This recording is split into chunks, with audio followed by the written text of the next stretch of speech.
प्रिय मित्रों, शुभ संदेश के प्रार्थना के समय में आपका हार्दिक स्वागत और मेरा प्यार भरा शालोम। परमेश्वर के नाम की महिमा हो कि आज फिर से एक बार उन्होंने हमें ये मौका दिया कि हम उनकी सन्निधि में आके बैठें, उनके वचनों को पढ़ सकें, उस पर हम लोग चर्चा कर सकें और प्रार्थना में थोड़ा समय बिता सकें। और आपकी जो भी परेशानी या समस्याओं, जो आपके प्रार्थना के निवेदन हैं, वो आप हमारे साथ बांट सकें।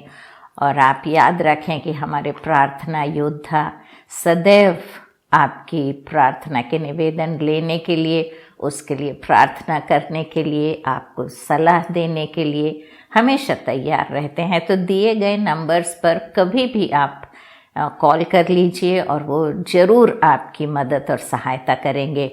और इसके अलावा यूट्यूब पर भी जो आप पोस्ट करते हैं कमेंट्स और जो प्रेयर रिक्वेस्ट वहाँ पे प्रार्थना के निवेदन भेजते हैं, वहाँ से भी मैं आपके नाम लेती हूँ। चाहे वो आप प्रेज द लॉर्ड सिस्टर ही क्यों ना लिखते हों, मैं आपका नाम लेती हूँ और आपके लिए प्रार्थना करती हूँ। तो हम आपके लिए प्रार्थना करते रहते हैं। आप हमारे प्रोग्राम जब YouTube पर देखते हैं तो उसे लाइक और शेयर करना ना भूलिए, क्योंकि जैसे आप आशीषित होते हैं वैसे हम चाहते हैं कि आपके मित्र और आपके रिश्तेदार और आपके परिवार के सदस्य भी आशीष पाएं। जो आपके कोलीग्स हैं जिनको आप परमेश्वर का वचन खुद नहीं बता सकते, उनके साथ आप फेसबुक पर ले या आप व्हाट्सएप पर इन मैसेजेस को शेयर कर सकते हैं, क्योंकि ये आत्मिक तौर पे लाभदायक होते हैं। और परेशानी के समय में प्रार्थना जब होती है तो लोगों को समस्याओं से छुटकारा मिलता है, क्योंकि परमेश्वर की शक्ति अपरंपार है। तो मित्रों, YouTube पर देखना ना भूलिए, शेयर और लाइक करना ना भूलिए। और हमारे लिए भी आप प्रार्थना करते रहिए कि जब हम परमेश्वर का वचन इस प्रकार से मीडिया द्वारा लोगों तक पहुंचाते हैं तो ज़्यादा से ज़्यादा लोग इसे देखें और आशीष पाएं। इसलिए नहीं कि हमें व्यूज़ ज़्यादा मिलें, लेकिन इसलिए कि इसके द्वारा वो आशीष पाएंगे। आइए हम प्रार्थना करें। परम प्रधान परमेश्वर पिता, हम तेरे नाम का धन्यवाद करते हैं और तुझे धन्यवाद देते हैं कि आज तक तूने हमें सुरक्षित रखा, हर खतरे से बचाकर अपनी पनाह में रखा, आशीष से परिपूर्ण किया। प्रभु जी, हम अपने सारे श्रोताओं को तेरे हाथ में सौंपते हैं, जो जो हमारे प्रोग्राम को यूट्यूब द्वारा, टेलीविज़न द्वारा देखते हैं। उन्हें बड़ी से बड़ी आशीष दे, उनकी हर परेशानियों से उन्हें छुटकारा दे। परमेश्वर, हर मुसीबत से उन्हें छुड़ा प्रभु जी, और होने दे जो कुछ तकलीफ़ी में वो फंसे हुए हैं उससे प्रभु जी उन्हें मुक्ति मिले और आशीष तो उन पर बरसा। प्रभु जी, इस समय को हम तेरे हाथ में सौंपते हैं, विनती करते हैं कि पवित्र आत्मा आज आप हमें अपने वचनों को सिखाएंगी और समझाएंगे, ताकि हम जो वचनों को पढ़ें और उसे हम समझ सकें और उसके अनुसार हम अपने जीवन को ढाल सके। सारी आशीषों के लिए हम हृदय से तेरे नाम का धन्यवाद देते हुए प्रभु यीशु मसीह के प्रिय और मधुर नाम में हम ये प्रार्थना मांगते हैं। सुन और ग्रहण कर। आमीन, आमीन और आमीन। मित्रों, हमने 7वां अध्याय लूका का ख़त्म किया था पिछले हफ्ते, और इस हफ्ते हम 8वां अध्याय शुरू कर रहे हैं। तो आइए हम 8वें अध्याय में देखें। इसमें लिखा है यीशु की शिष्याएं। इस विषय में आज हम करेंगे। और इसके बाद यह नगर नगर और गांव गांव प्रचार करता हुआ और परमेश्वर के राज्य का सुसमाचार सुनाता हुआ फिरने लगा, और वे 12 उसके साथ थे। तो यहाँ प्रभु यीशु मसीह नगर नगर और गांव गांव जाते थे और वहाँ पर लोगों को सुसमाचार सुनाते थे और आश्चर्य कर्म करते थे। और लिखा है कि जब वो एक जगह से दूसरे जगह जाते थे तो उनके 12 शिष्य उनके साथ रहते थे। कितनी सुंदर बात प्रिय मित्रों, 3 साल तक ये 12 शिष्य प्रभु यीशु मसीह के साथ रहते थे। रात दिन उनके साथ रहते थे। सुबह से रात होती थी, रात से सुबह होती थी, और वो देखते थे कि पूरी रात कभी कभी प्रभु यीशु मसीह पहाड़ पर जाकर प्रार्थना करते थे, कभी कभी भोर को उठ के और निकल जाते थे और पहाड़ पे जाके प्रार्थना करते थे। और उन्होंने प्रभु यीशु मसीह को बहुत करीबी से जाना। कितनी अच्छी बात और कितने भाग्यशाली थे वो 12 जो उन्हें 3 साल तक प्रभु यीशु मसीह के साथ रहने का मौका मिला और इतनी अच्छी उनको ट्रेनिंग मिली। और फिर भी हम देखते हैं यहूदा इस्करियोत जो था वो ब्लैक शीप निकल गया था जिसने उसे पकड़वाया। इसलिए हमें सावधान रहना है। हम सोचते हैं कि हम प्रभु के बहुत करीब हैं, लेकिन कभी कभी हम धोखा खा जाते हैं। इसलिए हम अपना जीवन सावधानी से बिताएं। और कुछ स्त्रियां भी थीं जो दुष्ट आत्माओं से और बीमारियों से छुड़ाई गई थी, और वे ये हैं: मरियम जो मगदलीनी कहलाती थी, जिसमें से 7 दुष्ट आत्माएं निकली थी, और हेरोदेस के भंडारी खुजा की पत्नी योअन्ना और सुजाना और बहुत सी अन्य स्त्रियां, ये अपनी संपत्ति से उसकी सेवा करती थी। तो मित्रों, यहाँ पर जब हम आते हैं तो हम एक बहुत ही सुंदर वर्णन देख रहे हैं। जो यहाँ पर सब टाइटल दिया गया है वो यीशु की शिष्याएं। इसका मतलब जो 12 शिष्य थे उनके साथ शिष्याएं भी थी। लेकिन हम पौलुस की पत्रिकाओं में भी देखते हैं कि कितनी स्त्रियों ने उसकी मदद की। और दूसरी यूहन्ना की पत्री जो हम देखते हैं उसमें पहला वचन इस प्रकार है: मुझ प्राचीन की ओर से उस चुनी हुई महिला और उसके बच्चों के नाम जिनसे मैं सच्चा प्रेम रखता हूँ, और केवल मैं ही नहीं वरन वे सब भी प्रेम रखते हैं जो सत्य को जानते हैं। वह सत्य जो हम में स्थिर रहता है और सर्वदा हमारे साथ अटल रहेगा। तो यहाँ पर ये जो पत्र लिखा था यूहन्ना ने, वो एक महिला को लिखा था, और इस महिला के घर में कलीसिया जमा हुआ करती थी। तो मित्रों, परमेश्वर के राज्य में स्त्री और पुरुष का कोई भेदभाव नहीं है। परमेश्वर के राज्य में हम सब मिलकर काम कर सकते हैं। आप एक बार सोच के देखिए, यदि सैनिकों में से आधे सैनिकों को बिठा दिया जाए तो आधी सेना लड़ाई कैसे लड़ेगी? हम सबको मिलके एक साथ परमेश्वर की सेवा करना है। इसका ये मतलब नहीं है कि स्त्री पुरुषों पर हक जमाए या उनसे अपने आप को ऊंचा करे। मैं ये नहीं कह रही, इसीलिए मैं कह रही हूँ परमेश्वर के राज्य में सब बराबर हैं। लेकिन जब घर का मामला आता है तो हमें याद रहे कि पुरुष घर का सिर है और पत्नी उसकी सहायक है। तो इस प्रकार से जो परमेश्वर ने हमें अधिकार दिया है, उस अधिकार के अनुसार हम अपना चाल चलन ढालें। हम किसी को नीचा ना देखें और हम कोई अपने आप को ऊंचा ना समझे, क्योंकि यहाँ पर बिल्कुल साफ तरीके से स्पष्ट रूप से लिखा है प्रभु यीशु मसीह की शिष्याएं। इसका मतलब शिष्य भी थे, पुरुष जो थे वो शिष्य थे, और शिष्याएं जो स्त्रियां उसके पीछे जो होली थी उनके नाम भी लिखे गए हैं। जैसे हम 12 के नाम को देखते हैं, उस प्रकार से हम स्त्रियों के भी नाम को देखते हैं। और ये स्त्रियों में लिखा है कि इनमें से एक मरियम मगदलीनी ऐसी थी जिसमें 7 दुष्ट आत्माएं थीं। और इस स्त्री की हालत हम समझ सकते हैं कि इस स्त्री की हालत क्या होगी जब 7 दुष्ट आत्माओं से ये पीड़ित थी। इसकी हालत क्या होगी, इसके घर में इसके साथ कैसा व्यवहार होता होगा, और समाज में इसका पोजीशन क्या होगा, ये हम अंदाज लगा सकते हैं। तिरस्कृत स्त्री थी, कोई इस लायक नहीं समझता था कि उससे बातचीत करे या उसे अपने झुंड में ले, क्योंकि पागलों के समान शायद ये स्त्री होती होगी, हिंसक हो जाती होगी, यहाँ वहाँ मारपीट भी करती होगी, क्योंकि 7 दुष्ट आत्माओं से पीड़ित थी। लेकिन जब प्रभु यीशु मसीह के पास आई और प्रभु यीशु मसीह ने उसे छुटकारा दिया, तब वो उसकी इतनी आभारी हो गई कि उसने सब कुछ छोड़ छाड़ के और उसके पीछे हो ली। ना सिर्फ वो, लेकिन लिखा है कि जो बीमारियों से छुड़ाई गई थी, जो दुष्ट आत्माओं से छुड़ाई गई थी, उन्होंने अपना आभार व्यक्त करने के लिए उसकी सेवकाई करना शुरू कर दिया।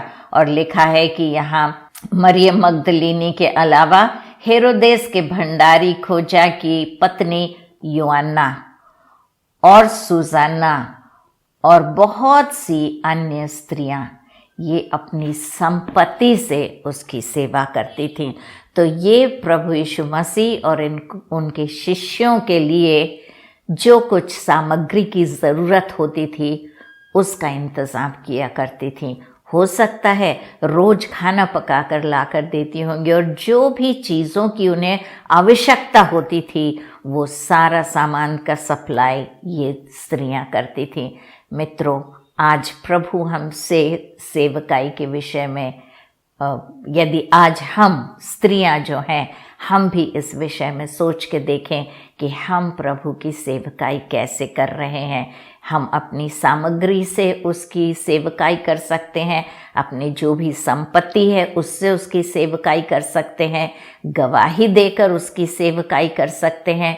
कोई यदि विपत्ति में है तो उसकी मदद करके हम प्रभु की सेवकाई कर सकते हैं। परमेश्वर के राज्य में केवल प्रचार करना ही एक काम नहीं है, बहुत से और काम हैं। मर्सी मिनिस्ट्रीज हैं, किसी ऑर्फनेज में या अनाथालय में हम कभी जाके खाना बना के लेके जा सकते हैं, वहाँ पर वो बच्चों को बांट सकते हैं खाना।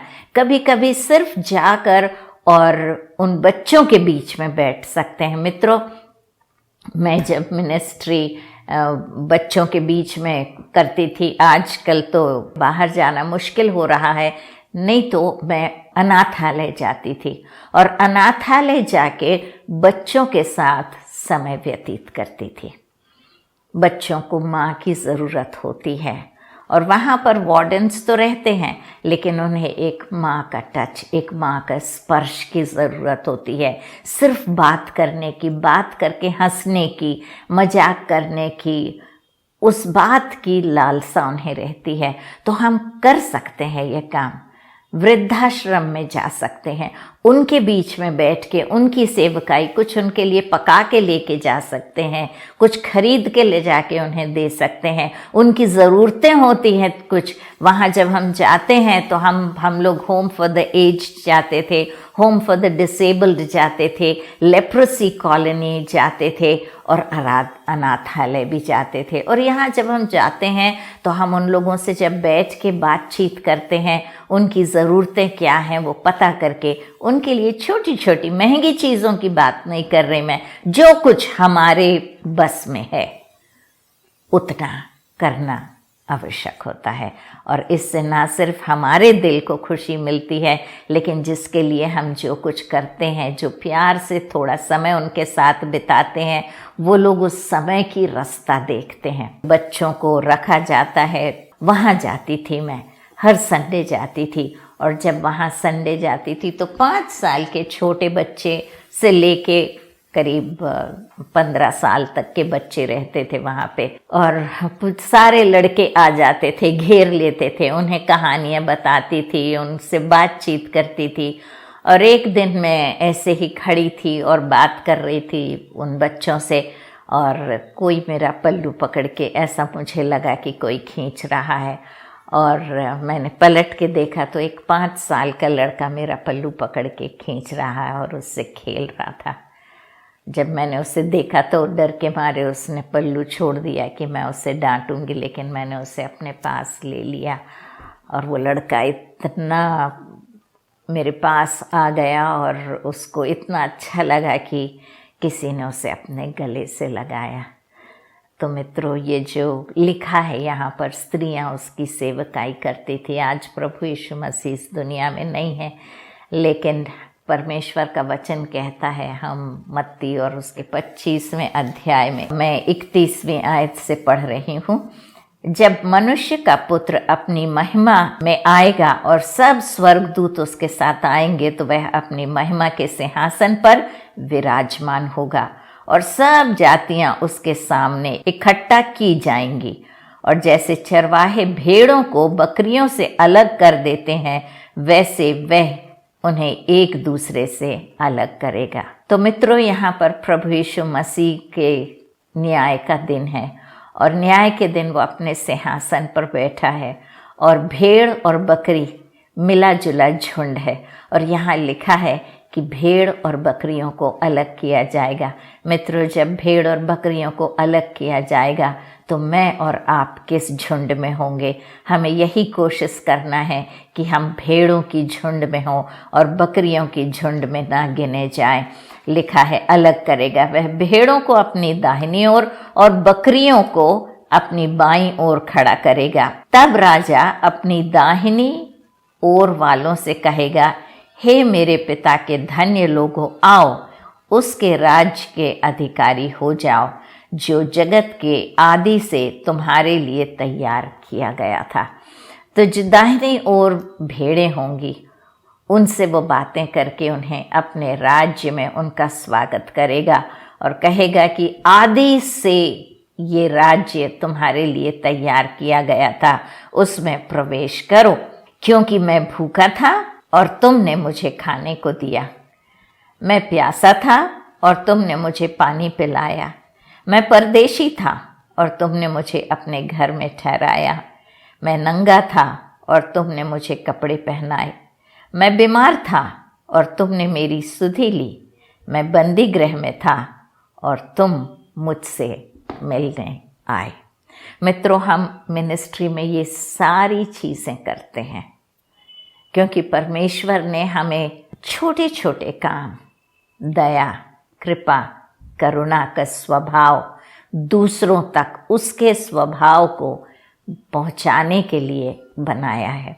हमें इस दुनिया में परमेश्वर ने इसलिए नहीं भेजा खाओ पियो मजा करो, एक दिन मर जाओ और फिर ऊपर आ जाओ। नहीं मित्रों, हमारा इस दुनिया में आने का मकसद क्या है? What is the purpose of my life on this earth?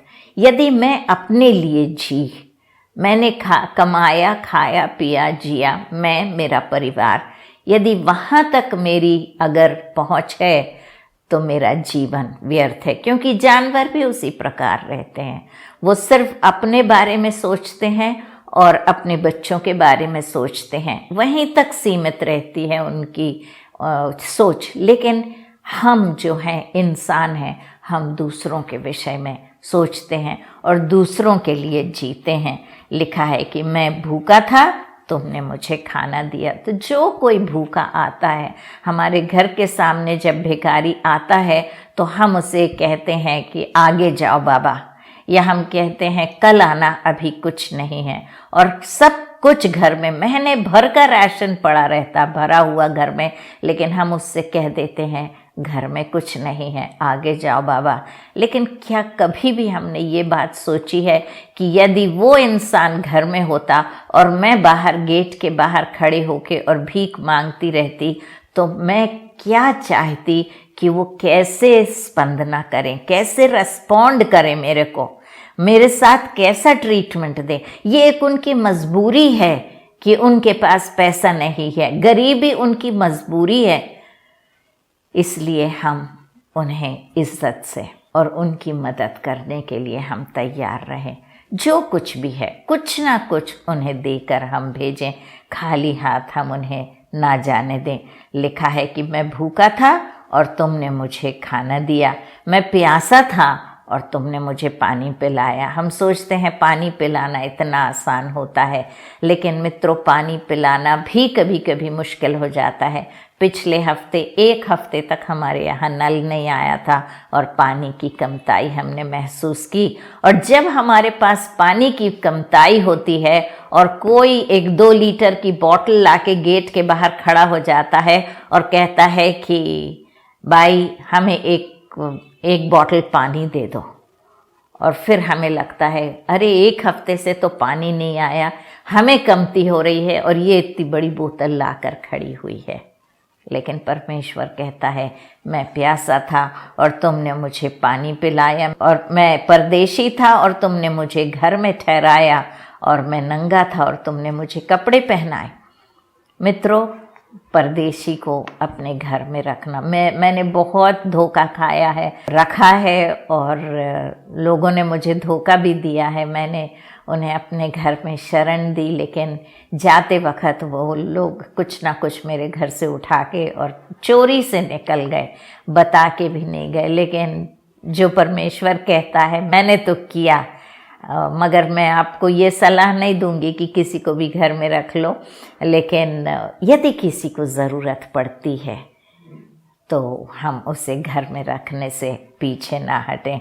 उसके बाद कपड़े के विषय में बात करता है, फिर कहता है कि मैं बीमार था और तुमने मेरी सुधि ली, और बंदी गृह में था और तुम मुझसे मिलने आए थे। तो हम उनकी ज़रूरतों को भी, हम जो भी फल वगैरह की ज़रूरत होती थी हम ले जाके उन्हें देते थे, और वहाँ हम उनकी मदद करते थे। तो इस प्रकार से हम देखते हैं। तब धर्मी उसको उत्तर देंगे, हे प्रभु, हमने कब तुझे भूखा देखा और खिलाया, या प्यासा देखा और पानी पिलाया? हमने कब तुझे परदेशी देखा और अपने घर में ठहराया, या नंगा देखा और कपड़े पहनाए? हमने कब तुझे बीमार या बंदी गृह में देखा और तुझसे मिलने आए? तब राजा उन्हें उत्तर देगा, मैं तुमसे सच कहता हूँ कि तुमने जो मेरे इन छोटे से छोटे भाइयों में से किसी एक के साथ किया, वह मेरे साथ किया। तो मित्रों, बकरियों से जब बातें करेगा और कहेगा कि तुम निकल जाओ क्योंकि मैं भूखा था, मैं प्यासा था, और वो भी यही प्रश्न पूछेंगे, और प्रभु का जवाब यही होगा, मैं तुमसे सच कहता हूँ कि तुमने जो मेरे इन छोटे से छोटे भाइयों के लिए कुछ भी किया है, वो तुमने मेरे लिए किया है। तो हमें बड़े बड़े काम करके परमेश्वर के राज्य में प्रवेश मिलेगा, हम ये ना सोचें। पानी किसी को, हम, परमेश्वर का वचन कहता है कि तुम अगर एक प्याला पानी भी किसी को मेरे नाम से दोगे तो तुम उसका फल नहीं खोगे। तो मित्रों, हम जो कुछ कर सकते हैं दूसरों के लिए, हम करने से पीछे ना हटें, क्योंकि परमेश्वर के राज्य में यदि हमें प्रवेश करना है तो उन दिनों में तो लिखा है कि वो जो स्त्रियां थीं वो प्रभु के पीछे हो ली थी, और उन्होंने अपनी सामग्री से, अपनी संपत्ति से वो उसकी सेवा करती थी। लेकिन आज प्रभु यीशु मसीह हमारे बीच में नहीं है, लेकिन उसके छोटे छोटे भाई आज भी हमारे बीच में है। हमारे घर में जो काम करता है, और उसको जब किसी चीज़ की मदद होती है तो क्या हम अपना हाथ वापस खींच लेते हैं, या हम उनकी मदद करते हैं, उनकी सहायता करते हैं? मित्रों, जिसे भी हमारी ज़रूरत होती है, परमेश्वर ने यदि हमें दिया है और हमारे पास है कि हम दूसरों की मदद कर सकें, तो ये काम हमें करना ज़रूरी होता है, क्योंकि परमेश्वर का वचन कहता है कि हम जो कुछ गरीबों के लिए करते हैं वो प्रभु यीशु मसीह के लिए करते हैं। हम यहाँ देखते हैं, आगे चल के लिखा है, तब वह बाईं ओर वालों से कहेगा, हे श्रापित लोगों, मेरे सामने से उस अनंत आग में चले जाओ जो शैतान और उसके दूतों के लिए तैयार की गई थी। क्योंकि मैं भूखा था और तुमने मुझे खाने को नहीं दिया, मैं प्यासा था और तुमने मुझे पानी नहीं पिलाया, मैं परदेशी था और तुमने मुझे अपने घर में नहीं ठहराया, मैं नंगा था और तुमने मुझे कपड़े नहीं पहनाए, मैं बीमार और बंदी गृह में था और तुमने मेरी सुधि ना ली। तो मित्रों, कोई बड़ा पाप किया है इसलिए नरक नहीं जा रहे हैं ये लोग इसलिए नरक जा रहे हैं क्योंकि ये लोगों ने भलाई के काम नहीं किए। हम ये गलत ना समझें कि उद्धार पाने के लिए हमें भले कामों की ज़रूरत पड़ेगी। नहीं मित्रों, भले काम करने से हमें उद्धार नहीं मिलता। उद्धार हमें उचित रूप से प्रभु यीशु मसीह अपनी कृपा द्वारा देते हैं, क्योंकि लिखा है पाप की मजदूरी तो मृत्यु है, लेकिन परमेश्वर का दिया हुआ दान अनंत जीवन है। तो प्रभु पर विश्वास करने से हमें उद्धार मिल जाता है, लेकिन उद्धार मिलने के बाद हमारे जीवन में एक बदलाव आना ज़रूरी होता है, और वो बदलाव ये है कि हम भले काम करना शुरू कर दें, बुरी आदतों को छोड़ दें, भले काम करना, दूसरों की मदद करना, दूसरों की सहायता करना। क्योंकि परमेश्वर के वचन में हम पढ़ते हैं कि 2 आज्ञाएं बहुत ज़रूरी हैं। एक तो ये कि अपने परमेश्वर को पूरे तन मन धन से प्रेम कर, और अपने पड़ोसी को अपने समान प्रेम कर। और मित्रों, पिछली बार भी मैंने ये बात बताई थी कि अगर ये 2 आज्ञाएं हम सब, जो भी दुनिया में स्त्री पुरुष बच्चे हैं, ये 2 आज्ञाएं यदि हम मानेंगे तो इस दुनिया के युद्ध, भेद भाव और घृणा और नफरत, ये सारी चीज़ें मिट जाएंगी। और यहाँ पर सिर्फ भले काम, जिन्होंने प्रभु को ग्रहण करने के बाद भले काम करते हुए अपने दिन बिताए, उनके लिए परमेश्वर कहता है, तब वे उत्तर देंगे, प्रभु हमने तुझे कब भूखा देखा, प्यासा या परदेशी, नंगा या बीमार और बंदीगृह में देखा, और तेरी सेवा टहल ना की। तब वह उन्हें उत्तर देगा, मैं तुमसे सच सच कहता हूँ कि तुमने जो इन छोटे से छोटों में से किसी के साथ नहीं किया, वह मेरे साथ भी नहीं किया। और ये अनंत दंड भोगेंगे, परंतु धर्मी अनंत जीवन में प्रवेश करेंगे। आइए हम प्रार्थना करें।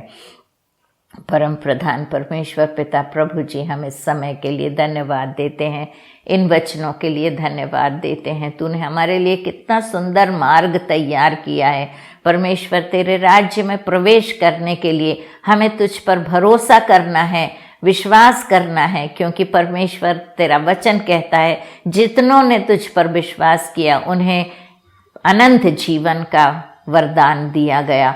और उसके अलावा तेरा वचन कहता है हमें भले काम करना है, दूसरों की भलाई करना है। और जब हम इस प्रकार से दूसरों की भलाई करते हैं, तब परमेश्वर तेरा वचन कहता है, न्याय के दिन तू हमें अपने राज्य में प्रवेश करने की अनुमति देगा और हमारा स्वागत करेगा। उस दिन के लिए हमें तैयार कर और होने दे कि हम तेरी सेवा में लग जाए। खासकर हम स्त्रियों के लिए प्रार्थना करते हैं कि हम अपने आप को छोटा ना समझें, लेकिन हम जैसे उस दिन प्रभु जी स्त्रियों ने अपनी संपत्ति से तेरी सेवा टहल की, हम भी अपने जीवन द्वारा तेरी सेवा टहल कर सकें। आशीषों के लिए हृदय से धन्यवाद देते हैं। हर एक श्रोतागण को तेरे हाथ में सौंपते, हर परेशानी से उन्हें मुक्ति दिला प्रभु जी, और उन्हें आशीष से परिपूर्ण कर। प्रभु यीशु मसीह के नाम से प्रार्थना मांगते हैं, सुन और ग्रहण कर। आमीन, आमीन, आमीन। परमेश्वर आपको आशीष दे मित्रों। जय मसीह की।